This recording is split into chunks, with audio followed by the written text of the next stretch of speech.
Assalamualaikum warahmatullahi wabarakatuh.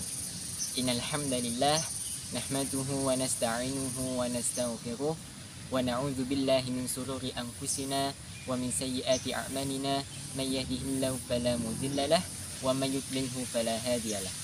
Asyhadu an la ilaha illallah wahdahu la syarika lah wa asyhadu anna Muhammadan abduhu wa rasuluh. Alhamdulillahilladzi an'amana bi ni'matil iman wal islam Sayyidina Muhammadin wa ala alihi wa sahbihi ajma'in. Ma'asyiral muslimin rahimani wa rahimakumullah. Pertama dan yang utama, saya mengajak kepada hadirin sekalian untuk senantiasa memuji dan memanjatkan rasa syukur kita atas apa yang telah Allah limpahkan dan berikan kepada kita, sehingga tidak ada satupun yang tidak tercukupi dalam kehidupan kita. Yang kedua, salawat serta salam marilah kita aturkan kepada junjungan kita Nabiullah Muhammad sallallahu alaihi wasallam beserta keluarga beliau, para sahabat beliau, para tabi'in, tabi'ut tabi'in, dan insya Allah kita termasuk daripada umat beliau yang nantinya bisa berkumpul bersama di jannahnya Allah Subhanahu wa taala. Amin amin ya rabbal alamin.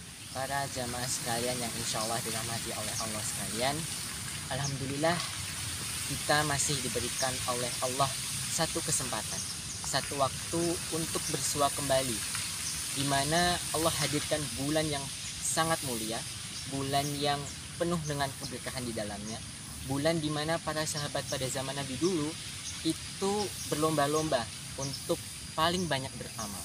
Bulan apakah itu? Bulan Ramadan. Bulan Ramadan ini Allah berikan kepada kita, di mana terdapat keberkahan di dalamnya.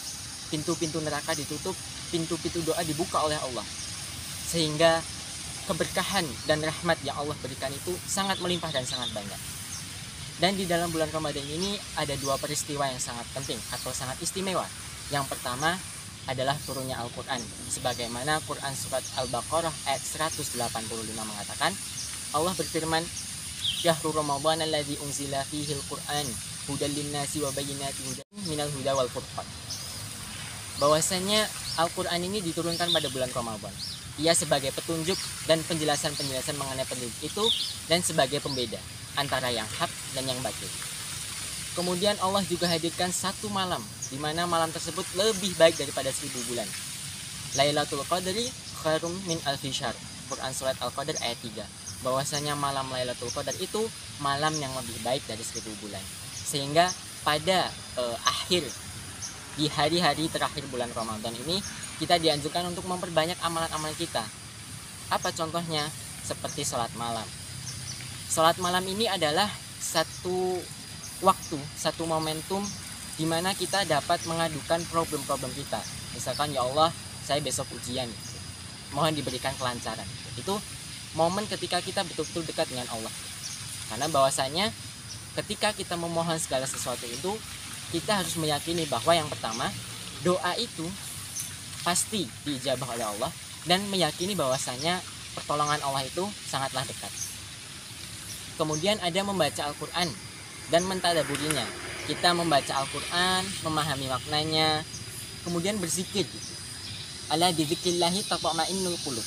Dengan berzikir maka hati kita akan tenang. Maka perbanyak berzikir supaya hati kita ini tenang, khusyuk ketika kita melakukan amalan-amalan di bulan Ramadan.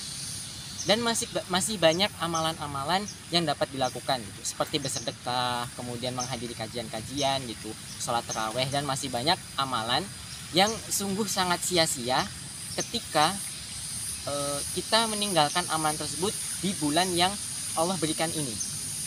Nah, tapi para jamaah sekalian, ada beberapa tantangan atau ada dua hal yang masih menjadi problem atau tantangan bagi umat muslim. Yang pertama adalah niat. Nah, kan innamal a'malu binniyat. Sesungguhnya segala sesuatu itu bergantung pada niat. Jadi kita luruskan kembali niat kita, kita jaga kembali hati kita tata kembali niat kita di bulan Ramadan ini. Apa yang kita inginkan? Apakah kita hanya semata-mata ingin agar kita ini dicap sebagai orang yang atau dilihat baik gitu karena melakukan banyak amalan, atau semata-mata karena Allah Ta'ala? Nah, kemudian setelah kita menata hati kita gitu, kita menata niat kita gitu, maka yang kedua adalah problemnya istiqomah gitu. Gimana cara kita istiqomah setelah bulan Ramadan itu kita tidak meninggalkan amalan-amalan tersebut. Ya kalau sholat malam tetap sholat malam, tetap mengaji Al-Quran, tetap menghadiri kajian-kajian. Maka itu adalah dua problem yang masih menjadi tantangan bagi umat manusia untuk menjadi lebih baik lagi. Sehingga Ramadan ini adalah satu momen yang Allah berikan, satu kesempatan yang Allah berikan ini untuk kita menata hati kita, menjadikan amalan-amalan itu tetap berjalan walaupun tidak di bulan Ramadan, kita tetap istiqomah. Dan insya Allah kita ini diberikan kemudahan, kelancaran dalam melaksanakan amalan-amalan, sehingga Ramadan ini juga satu momen untuk melakukan kebaikan sembari perbaikan. Dan insya Allah kita termasuk orang-orang yang diberikan hati atau niat yang lurus gitu, kemudian bisa istiqomah ketika melakukan amalan-amalan dan berkumpul bersama orang-orang soleh di jannahnya. Barakallahu fikum, wabillahi taufiq wal hidayah. Wassalamualaikum warahmatullahi wabarakatuh.